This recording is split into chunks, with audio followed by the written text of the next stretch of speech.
दोस्तों, आप सभी का स्वागत है हमारे YouTube चैनल एस कोचिंग पे। तो दोस्तों, जो आज हम प्रैक्टिस सेट कर रहे हैं यह जीव विज्ञान का यह 20 MCQ प्रश्न हम लोग करेंगे, जो कि प्रैक्टिस सेट के रूप में करेंगे। तो यह ऐसे प्रश्न हैं जो कि बार बार एग्जाम में आने वाले प्रश्न हैं।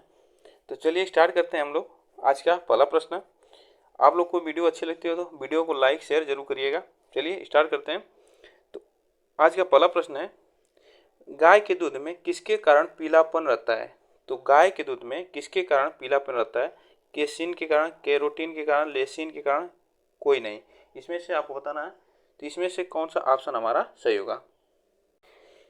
तो किसके कारण होता है आपको बताना है। इसमें से आप कौन सा ऑप्शन हमारा सही होगा? तो देखिए, जो गाय का दूध होता है उसके दूध में जो क्या होता है, कैरोटीन होता है। कैरोटीन के कारण उसका दूध क्या होता है, हल्का पीलापन होता है। या आप लोग इसको याद रखिए, कैरोटीन के कारण गाय का दूध पीलापन होता है। आगे चलते हैं, क्वेश्चन नंबर सेकेंड। HIV की खोज किसने की थी? HIV की खोज किसने की थी? गोल्फ ने, लुक माउंटेनियर ने, फ्लेमिंग ने, एडवर्ड जेनर ने। तो HIV की खोज किसने की थी आपको बताना है। इसमें से कौन सा ऑप्शन हमारा सही होगा? तो HIV की खोज किसने की थी? तो यह क्या था, कौन? तो यह लुक माउंटेनियर थे जो HIV की खोज किए थे, ठीक ना।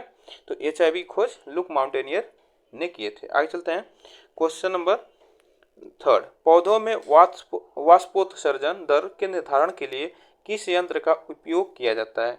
तो वाष्प उत्सर्जन जो दर होती है उसका निर्धारण करने के लिए किस यंत्र का प्रयोग किया जाता है? पोटोमीटर। इसमें से आपको बताना है, पोटोमीटर होगा। यहाँ पे क्या होगा, पोटोमीटर होगा। ये ऑप्शन हमारा जो होगा यहाँ पे पोटोमीटर होगा। Potometer, porometer, barometer, tensiometer. तो आपको बताना है वाष्प उत्सर्जन दर के निर्धारण के लिए किस यंत्र का प्रयोग किया जाता है। तो यहाँ पर किस यंत्र का प्रयोग किया जाता है? तो यह किया जाता है किसका, तो पोटोमीटर का प्रयोग किया जाता है। किसका किया जाता है? पोटोमीटर। आप लोग इसको याद रखिएगा, पोटोमीटर। पोटोमीटर का प्रयोग किया जाता है। तो पोटोमीटर का प्रयोग किया जाता है। ऑप्शन इसमें हमारा ये सही होगा। आगे चलते हैं, क्वेश्चन नंबर फोर्थ।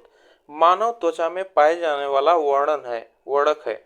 इसमें से मानव त्वचा में पाए जाने वाला वर्णक है आपको बताना है। मेलानिन होगा, कैरोटीन होगा, लाइकोपीन होगा, क्रोम होगा।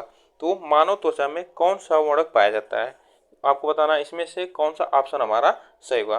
तो देखिए, जो मानव त्वचा होता है, मानव त्वचा में जो वह वर्णक पाया जाता है तो यह पाया जाता है मेलानिन।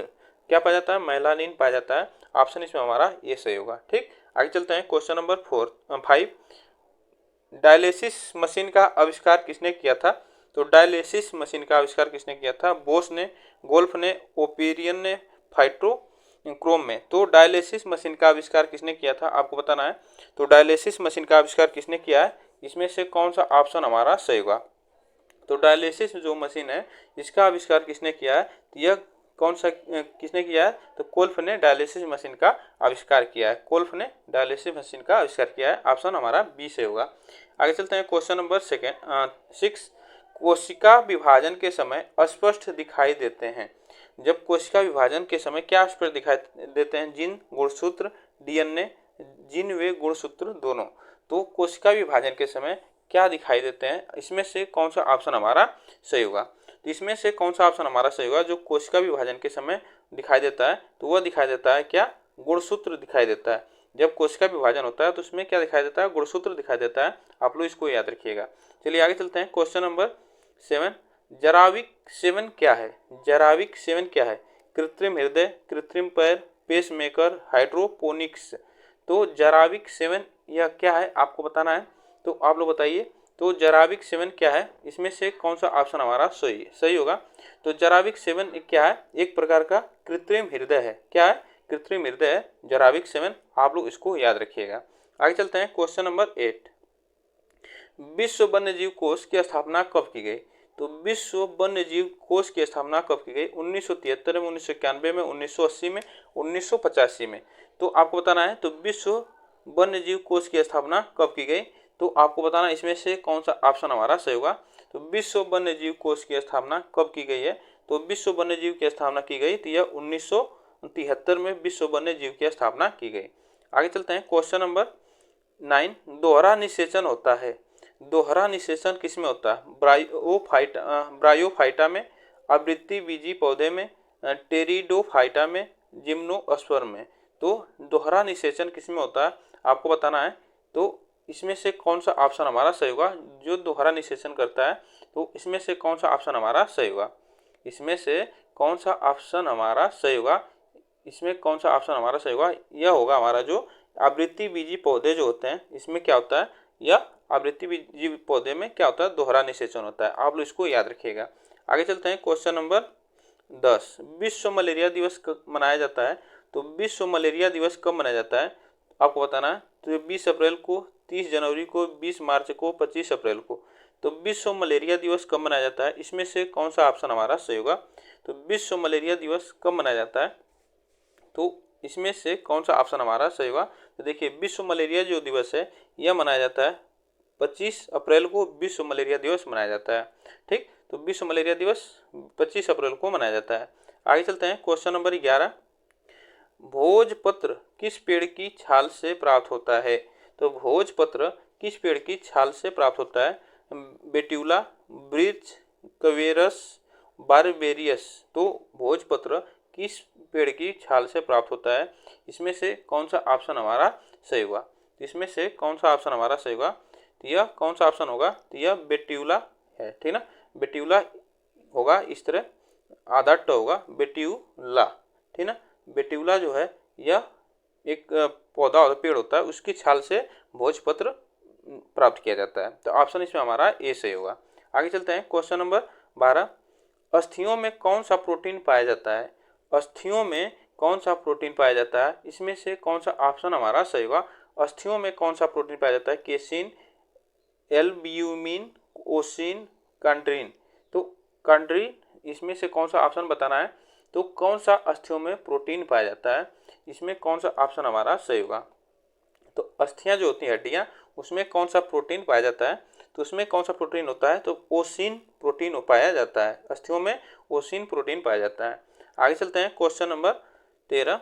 शुगर बेबी किसकी प्रजाति है? शुगर बेबी किसकी प्रजाति है? गाजर की, तरबूज की, चुकंदर की, खरबूज की। तो शुगर बेबी किसकी प्रजाति है आपको बताना है। इसमें से कौन सा ऑप्शन हमारा सही होगा? तो शुगर बेबी किसकी प्रजाति है? इसमें कौन सा ऑप्शन हमारा सही होगा? तो शुगर बेबी जो है यह किसकी प्रजाति है? तो यह तरबूज की प्रजाति है। तरबूज की एक प्रजाति है, तरबूज की शुगर बेबी। तो ऑप्शन हमारा बी इसमें सही होगा। आगे चलते हैं, क्वेश्चन नंबर 14। अम्ल वर्षा का मुख्य अवयव है? तो अम्ल वर्षा का मुख्य अवयव क्या है? कार्बोनिक अम्ल, सल्फर डाइऑक्साइड और एसिटिक अम्ल, हाइड्रोक्लोरिक अम्ल। तो अम्ल वर्षा का मुख्य अवयव है, इसमें से कौन सा ऑप्शन हमारा सही होगा? अम्ल वर्षा का मुख्य अवयव क्या है? कौन सा ऑप्शन हमारा सही होगा? तो अम्ल वर्षा का मुख्य अवयव क्या है? तो यह ऑप्शन हमारा बी सही होगा, सल्फर डाइऑक्साइड। क्या होगा? सल्फर डाइऑक्साइड, यह होगा ऑप्शन हमारा बी। आगे चलते हैं, क्वेश्चन नंबर 15। अधिक विकिरण के संपर्क में आने से रोग होता है। तो अधिक विकिरण के संपर्क में आने से रोग होता है। कैंसर होता है, स्कर्वी होता है, रिकेट होता है, टीबी होता है। तो अधिक विकिरण के संपर्क में आने से रोग होता है, कौन सा रोग होता है? इसमें से आपको बताना है।